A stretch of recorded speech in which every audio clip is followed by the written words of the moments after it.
In southern Afghanistan, in Helmand province, there is a two-story, football field-sized, state-of-the-art command and control center that has been built for the United States Marine Corps. It cost $34 million to build.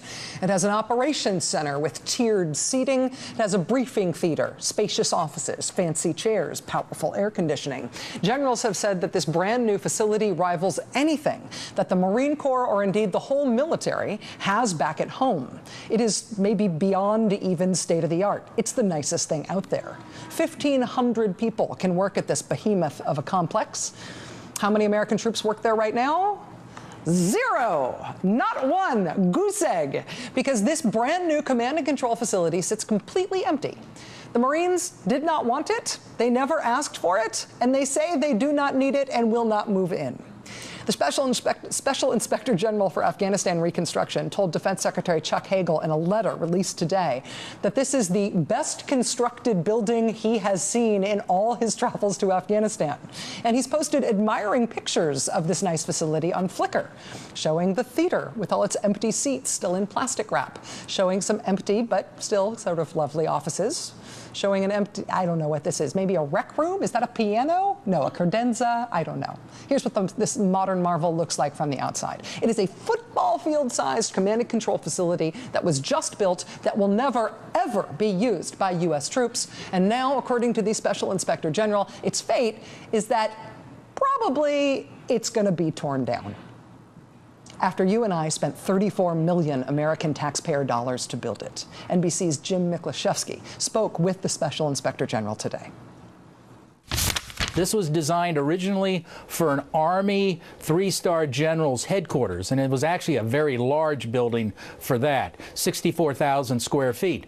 Then we made a decision during the surge not to bring the Army down to Leatherneck, so the Marines took over. The Marine Corps general who ran that area, said, after he saw the plans, I assume, said, I don't want it, I don't need it, don't build it. As far as we know, the Afghans don't know anything about it, they don't want it, and they probably couldn't maintain it. If you go inside, it is beautiful. It is state-of-the-art, from the air conditioning to the electronics to the computers, beautiful chairs. It's got a theater, it's got a war room, and it will probably never be used.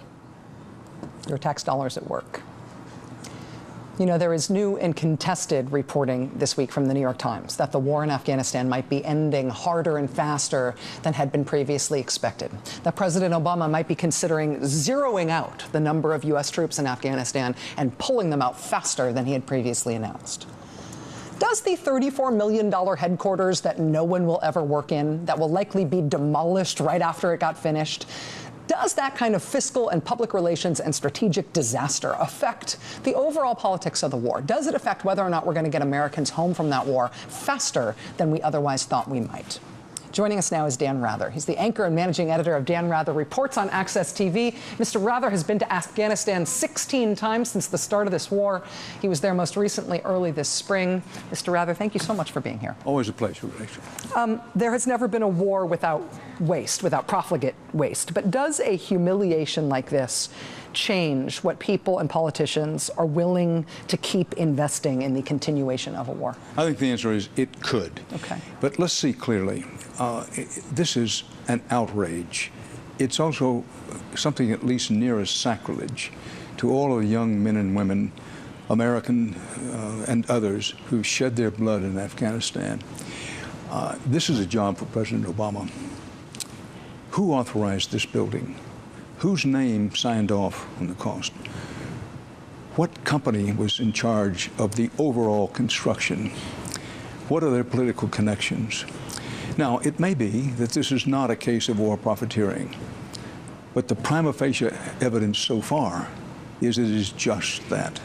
And when you talk about, we should have a national debate about how much to spend on defense. This kind of thing, it undermines public confidence, not just in the war in Afghanistan, but in the Defense Department.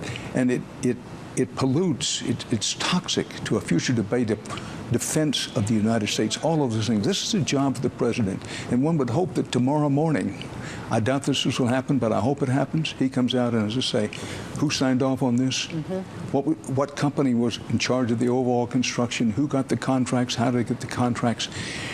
This would be about the best thing he could do in starting a real national debate about how soon can we get out of Afghanistan, how soon should we get out of Afghanistan. I just, I'm almost can't speak about it because I feel so strongly that this kind of thing goes on, albeit on a smaller scale. It went on in Iraq and it went on in Afghanistan. By the billions, that's right. By the billions, by the super billions. And, thank heaven for these investigators who finally got to the bottom of this and exposed it. It says something good about the United States of America that we have such dedicated public servants who say, listen, the public needs to know about this. We need to have transparency about it. These inspectors general who are aggressive and independent, they'll put up the photos of it, they'll tell you the background on it, and they are not shy about putting this stuff out there. I think you're right. I think these guys, these are the kind of guys that ought to get a medal for this sort of service. And they play no favorites, pull no punches, and in an old phrase, they shoot up lights on both sides of the street. Right, exactly. It's a good thing we have. Dan, I know that you have solid sources in military and political spheres, including in Afghanistan right now, where we've still got tens of thousands of Americans serving. What are you hearing about this contested reporting from the New York Times that President Obama is suddenly considering ending the war faster and ending it with a zero troop option, no residual force left? We need to see clearly that this option has always been around, the so-called zero option, which is to say, at the end of 2014, we're out of there, period. This is basically what we did in Iraq, but people tend to forget that we had a deal, we thought we had a deal in Iraq for a long-standing security arrangement in Iraq where U.S. troops would stay on. It fell apart at the last minute and we went out. My own personal opinion is that I don't think this is a realistic option for President Obama at the present time, and I think he knows it. I believe what the administration is trying to do is say to President Karzai in Iraq, listen, you have to stop dumping all over the United States and criticizing the United States. You have to get real about what we can and should do post-2014. Now, what the military needs, and they'll tell you in a second, first of all, if we're to leave some troops there, if there isn't to be a zero option, which I don't think is going to happen, sometimes I'm wrong about these things, but I don't think it's going to happen, the military says, for whatever number of troops you leave, what will be the strategy? What is the mission? Why are they there? Why will they be there? And once that is made, and that's a decision in the end that only the president can make, once you make that decision, then comes how many troops do we need to carry out that strategy. Some say you could leave as few as 7,500, others say 15,000, some say 20,000. I think the military at the moment has sort of centered around the figure 13,000 or 14,000 troops would be best, but they keep emphasizing, tell us what you want those troops to do after 2014, and then tell us what the number is. And they need that decision immediately. They needed it yesterday. They're a little reluctant to say so publicly. But that's where the military is on this. And a number of diplomats of all persuasions, same way. And the political decision has to be made so that strategic decision can follow. Dan Rather. Karzai has turned out to be, something of a disaster. And I think the Obama administration is sorry they supported him for re-election in 2009. Well, whether he's going to stay on or whether he's going to be turfed out, any agreement that he makes about keeping troops on is going to be hard to believe in for the long run, which is why I think the zero option is more viable. Maybe as a more viable option than you do, but we all have to watch and see. Right. Dan Rather, anchor and managing editor of Dan Rather Reports, which is on Access TV. Dan, it is always a real pleasure to have you here. Thank you. My pleasure. Thank you. Thank you. All right.